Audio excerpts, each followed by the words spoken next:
Investigators studying the bombing of Pan Am Flight 103 decided the explosion occurred within luggage container AVE-4041 in the lower outboard corner, about as shown here. By some luck, this is the nearest corner to the plane's hull, the deadliest spot to wind up in. It was decided the explosive device itself was inside a brown hard-shell Samsonite suitcase, Silhouette 4000 series, 26-inch frame. The remains of one of these was among the most intensely blast damaged and the most widely embedded within other suitcases.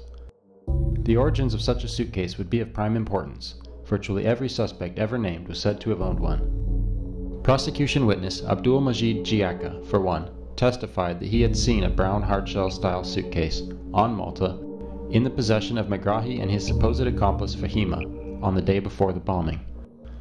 A major component of the indictment against the two, this point was among many others, and Giacca himself, that was dismissed by the trial judges. The suitcase report was one of several unreliable claims that only appeared when Giacca was pressed by the FBI to incriminate the two Libyans in 1991, and had been embellished since then. The account of Pan Am luggage loader John Bedford, on the other hand, was accepted at trial. He reported two suitcases of the same style, not on Malta, but at Heathrow Airport in London, inside the fateful luggage container at a time that rules out a Malta origin. Mr. Bedford was working at the interline shed, as usual, and had placed about 4 or 5 suitcases along the back of container AVE-4041 in the way shown. After a tea break, Bedford says he returned to the shed to find his co-worker, Sulkosh Kamboj, had placed 2 further suitcases in the container. He told police on January 9, 1989, "I looked inside the tin and saw the suitcases that I had put in the tin still in the same position. Lying on their sides in front of the other suitcases, handles pointing towards the back of the tin, were 2 suitcases.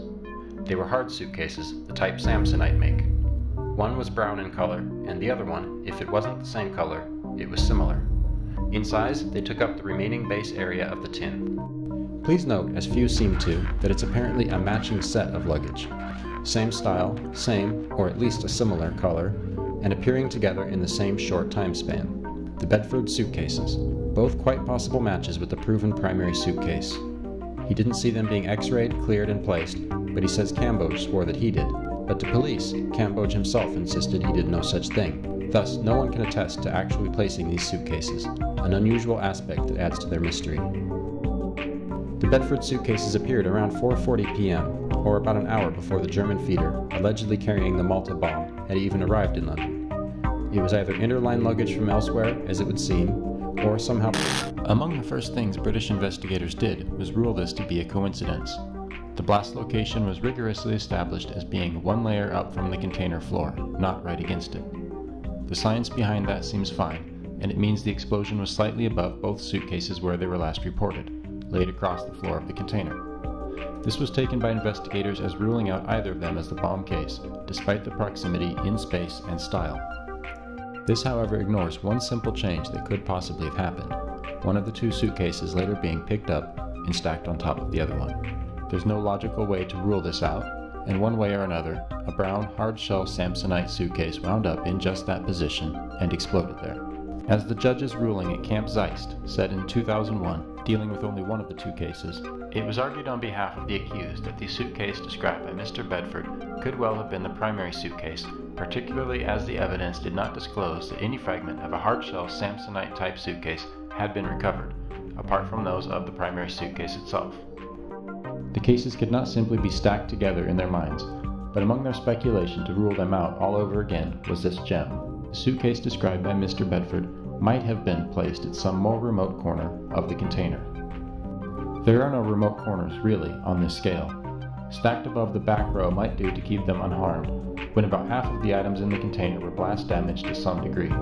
This would allow space that Frankfurt luggage would fill, coming in off the feeder 103A, and perhaps that would include a third hard-shell brown Samsonite suitcase to have been in that corner that afternoon.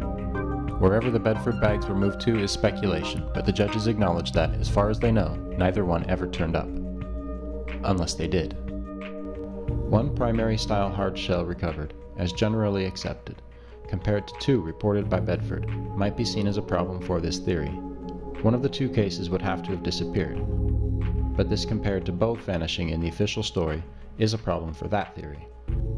And an unexpected support for two matching cases comes from the often dubious Dr. Thomas Hayes, the lead forensic examiner at the UK Royal Armaments Research and Defence Establishment, RARDE. This came early on, in January 1989, studying the largest fragment of primary suitcase material found.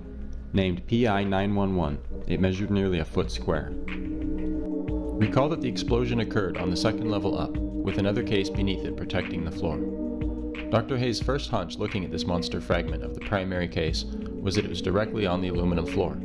He described it in examination notes as apparently the lower side of a suitcase, compressed and fractured in a manner suggesting it was in contact with the luggage pallet's base and subjected to explosive forces from above. He explained this early judgment is based on the residual size of the fragment, which is quite large, and also the fact that it appeared to have been supported in some substantial way by a relatively immovable surface. Later, perhaps when it became clear that this was a problem, Hayes changed his tune. It was part of the higher-placed bomb suitcase after all, and that was because it was clearly atop of another case, a blue soft-shell American Tourister from Frankfurt, which was absolutely obliterated from being next to the explosion. By the time of the final report, Dr. Hayes agreed there were multiple small flecks of a blue foamed plastics material adhering to PI-911. But if there were these blue bits all over it, consistent with a known suitcase from the blast area, why did Hayes earlier decide it was against the container's metal floor? And then another anomaly of the kind that plagues the science of this case. All debris removed from PI-911, ostensibly including this blue stuff, was collectively named PT-42.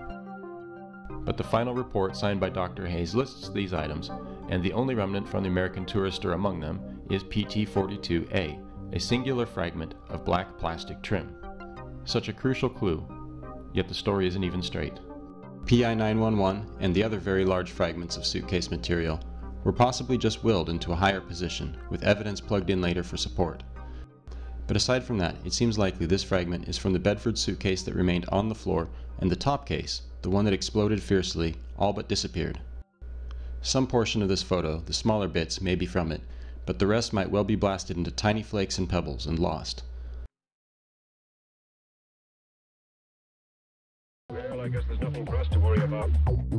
And in context, this mysterious luggage placement came less than 24 hours after a serious security breach in that same terminal of Heathrow, which was, after all, the most logical airport to try such an operation from. It came just before the explosion on Pan Am 103, 38 minutes after takeoff, matching the bomb style of the PFLP-GC bomb maker Marwan Kresat, if loaded at Heathrow. These bombs were made just 6 weeks earlier to kill aircraft, on orders from Iranians, to avenge an American downing of an Iranian airliner 6 months earlier. One of the 5 devices and its controller escaped and had nothing left to stop it coming together, apparently in London. That's a spooky and coherent narrative that was for some reason eclipsed for Scottish police and the FBI by the amazing clues of the Libyan plot on Malta. This, we now know, was comprised of a fistful of dubious physical evidence, a mysterious and unverifiable baggage record, the lies of Giacca, an entirely twisted reading of the evidence of Tony Gauci, select nonsense from Bollier, a few $1 million, a lot of circular logic, and some ballsy execution.